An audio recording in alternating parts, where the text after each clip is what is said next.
Итак, реквесты номер 3. Вы шлете мне картинки, я о них что-то говорю. Поехали, картинка номер 1.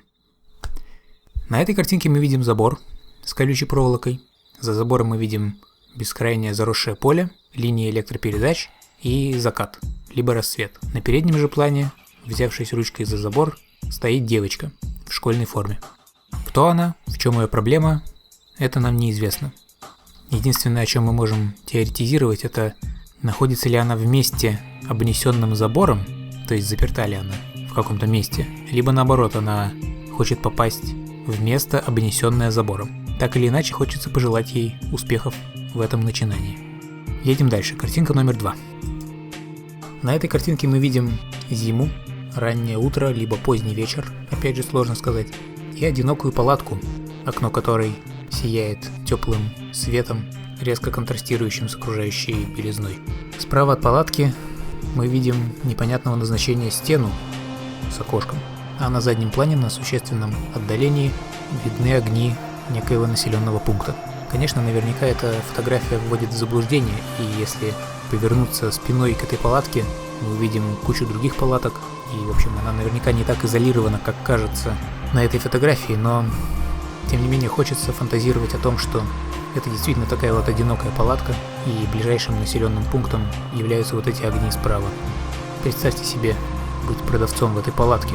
Какая мотивация у человека, который выбрал такое место для своего бизнеса?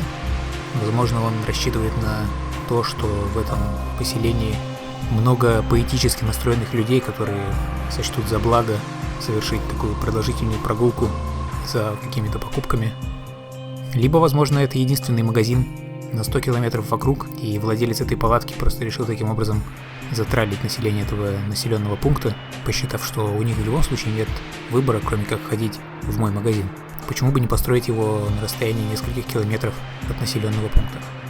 В общем и целом, это яркий пример магии фотографии, поскольку я, кажется, уже говорил об этом, но фотография интересна тем, что мы видим только мир, который уместился в кадр, поэтому мы воспринимаем его как бы в вакууме. И глядя на эту фотографию, нам кажется, что вокруг нет ничего, только бескрайние белые просторы, что на самом деле наверняка, конечно, не так. Окей, едем дальше. Картинка номер 3.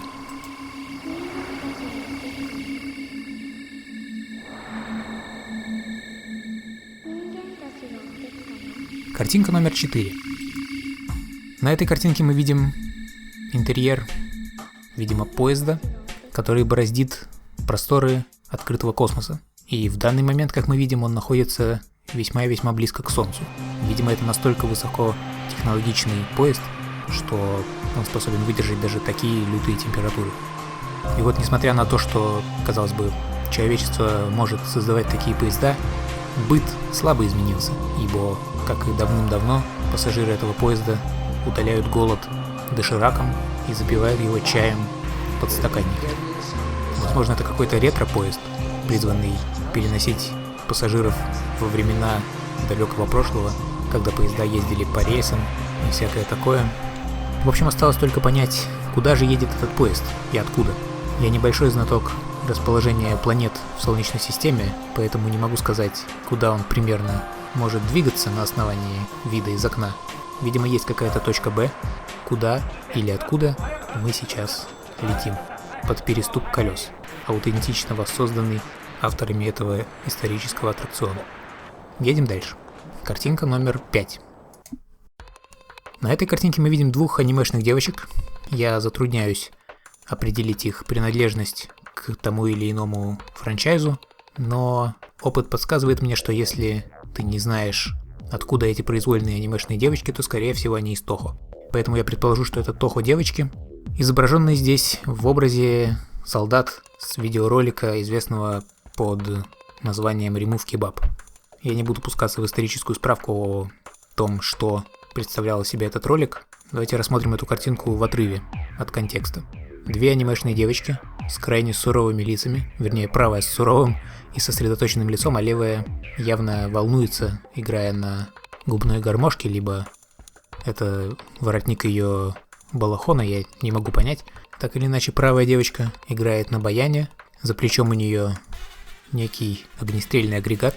В оружии я тоже ничего не понимаю, поэтому простите мне мою безграмотность. Более того, я еще и не знаю, чей флаг изображен на куртке девочки справа. Так или иначе, можно предположить, что эти девочки, по крайней мере правая, старые вояки, они многое видели и теперь исполняют песнь о пережитом. Я бы послушал. Впрочем, можно еще просуждать о том, чем вызвано такое волнение девочки слева. Если это все-таки губная гармошка, а не воротник, то, видимо, она стесняется исполнять песнь своего народа. Либо, если это все-таки ее воротник, то она как бы прячется за ним от девочки справа и ее напряженного взгляда и наверняка не менее напряженной песни. Едем дальше. Картинка номер 6.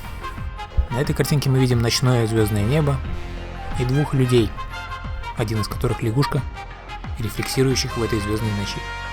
Слева стало быть Пепе the Frog, а справа That Phil Guy, у которого тоже есть какое-то имя, но я его не помню.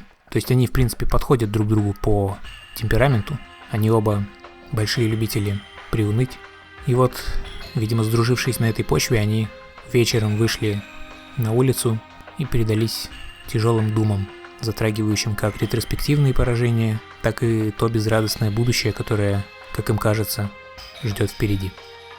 И вот, казалось бы, эта картинка проникнута печалью, но ведь есть в этом что-то прекрасное. Вот они вдвоем стоят тут, и наверняка это не самый худший момент в их жизни. Они предаются печальным мыслям, да, но они вдвоем, и небо так красиво. Возможно, в некотором смысле это хороший момент для них обоих. Картинка номер 7. Алло, это бесплатная доставка овощей? Доставьте меня на работу, пожалуйста. Мой комментарий к этой картинке ограничится 3 словами. Ха-ха-ха. Картинка номер 8. На этой картинке мы видим крайне драматичную историю в 2 действиях.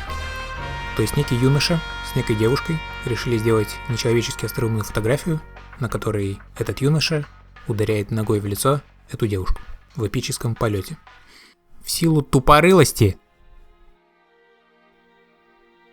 этого юноши результатом этого действия стал расквашенный нос девушки, что они и не преминули запечатлеть на второй фотографии. То есть в некотором смысле все получилось даже лучше, чем предполагалось, поскольку вместо одной эпической фотографии вышло сразу 2. Можно за них только порадоваться. Картинка номер 9. На этой картинке мы видим агента Купера в окружении вишневых пирогов, сосновых лесов и отличного черного кофе. Прямо скажем, это рай. И, возможно, в этом и есть суть Твин Пикса, поскольку кто помнит хитросплетение тамошнего сюжета, но прекрасные леса, вишневые пироги и отличный кофе, наверное, помнят все, и багеты, конечно, кто смотрел Твин Пикс. И, возможно, этого достаточно, в конце концов, процесс — это жизнь, результат — это смерть.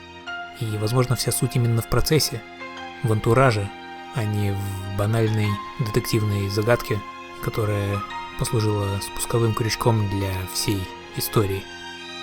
Окей, думаю, это видео уже нечеловечески затянулось, поэтому я завязываю. Как всегда, у меня еще есть масса реквестов, поэтому будущие выпуски неминуемы. Если, конечно, не произойдет что-то непоправимое. Небо не упадет на землю, кошки не начнут жить с собаками, а моя душа не застрянет в бревне.